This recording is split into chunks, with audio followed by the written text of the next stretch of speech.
Allie, Matthias, can you hear us? Can hear you.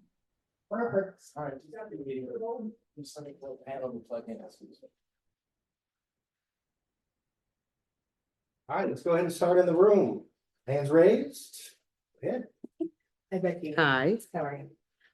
With the way Washington has played Asia defensively, what are you anticipating again from their defensive scheme against her? Probably more of the same.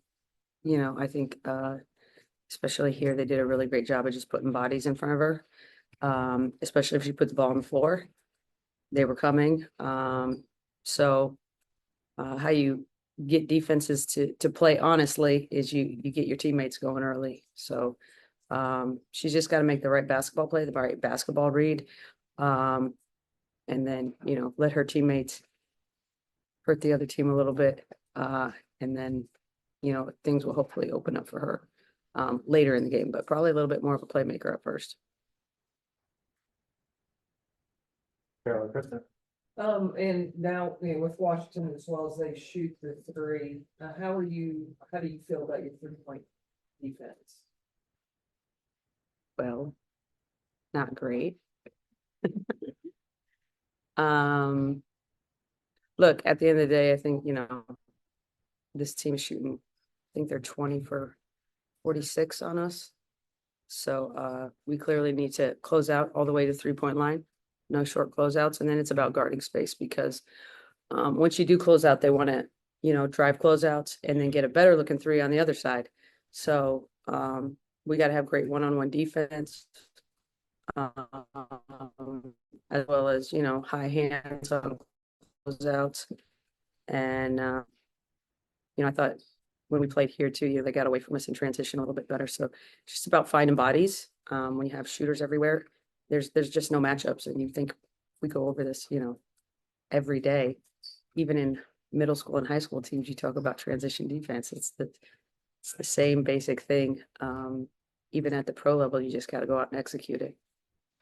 And you and played them with and without Wilson. What difference does she make? Huge, because she spreads your defense out. Her ability to pick and pop. She creates a lot of advantages for them if she just nicks that, just hits that guard a little bit on those pick and rolls. You're almost forced to bring two to the ball, and hopefully she's been shooting the crap out of it. So I think making her looks difficult early would be advantageous for us. I know Chelsea was out for a while, but beyond that, I'm curious with you guys staying relatively healthy, what do you credit your medical staff with doing to keep you guys mostly healthy and available this season? We have a great medical staff. I think they have a great way with the players, a great trust with the players. But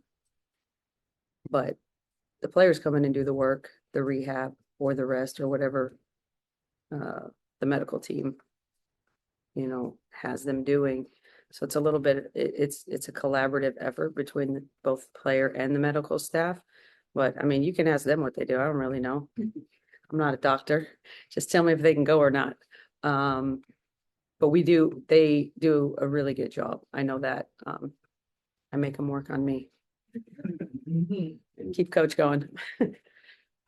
Becky, if I may piggyback to your year when you coached this first summer team, to now, how have you seen yourself evolve as a coach and as a person?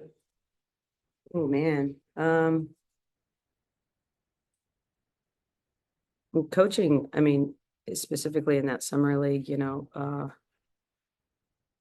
one had really seen a woman be in charge of a group of young men in a sports arena. Okay. Women are in charge of young men and children and everybody else a lot, even at home. Most men know how to take orders from a woman.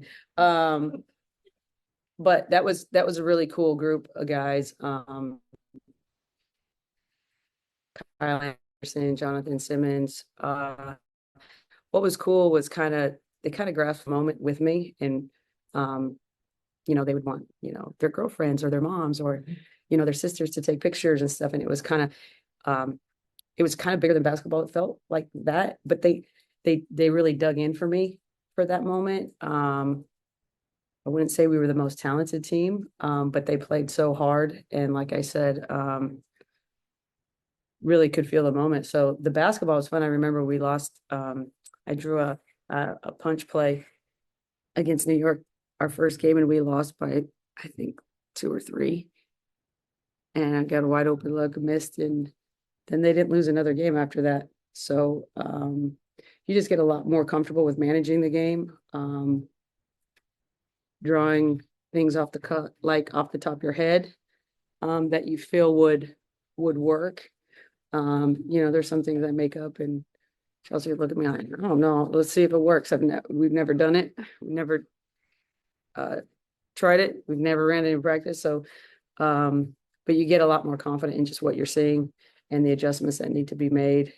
And obviously that was my first year after the Spurs. I had 7 more years with them. So I've just watched thousands of more games since that point. So you just see things quicker because of all the basketball that you've had to watch. 8 years in the NBA, that's 82 games. That's not including preseason or postseason. And then it's not including your scouts that you have to watch. And sometimes if you watch your game 2-3 times, you know, it's just so much basketball. So I've learned a lot since then, not just being a head coach, but even just my last 7 years with the Spurs. So the NBA is a different animal for sure. Behind your bench that game in the championship. You were. I think I got on him once or twice. Hey, Coach. Hi. 9-1 since Chelsea's been back. What is it about having her back on the defensive end that's made your team so strong there? Best point guard in the world helps.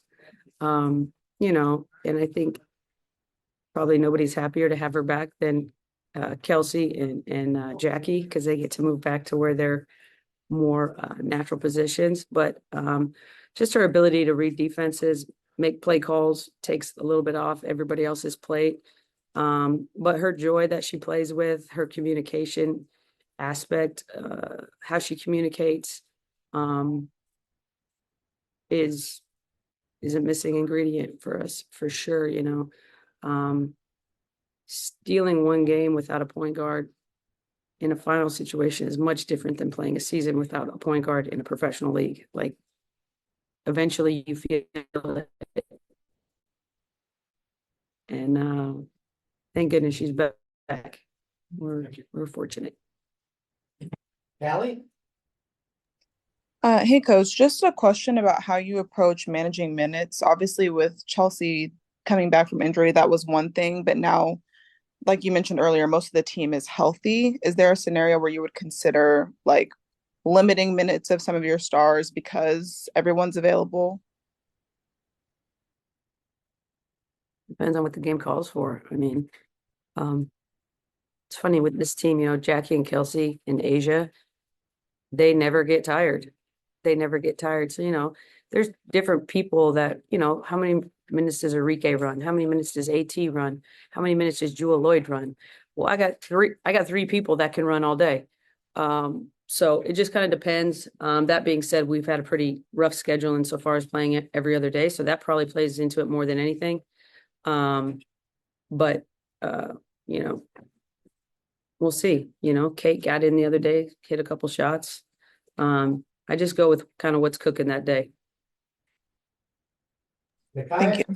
Close this out with something analytical? Oh, no, nothing today. I'm just listening.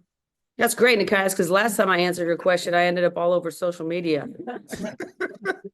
Well, I'm sparing you today. Thank you. All right, Coach, we'll let you go. Thank you very much. Thanks, Coach. Yeah.